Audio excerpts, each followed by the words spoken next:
Hello, everyone. I hope all of you are enjoying your Sunday and have a good start of the week tomorrow. I know I am.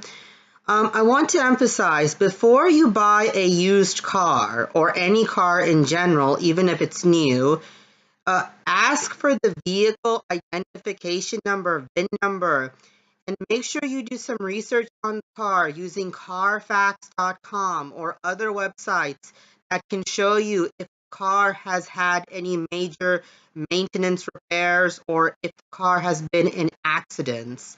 Okay, I just bought a new car. It had about 2,000 miles on it.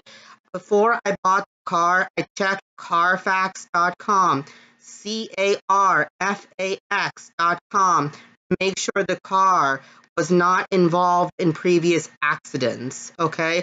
I would not feel comfortable buying a car if it was involved in accidents. That's just me, okay? That's my buying preference.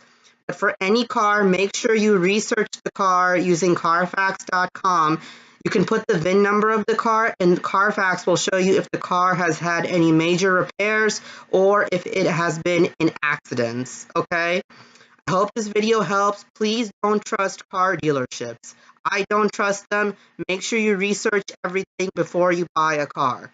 Also, make sure you check with an insurance company how much your insurance will be every month. Take care and have a wonderful day.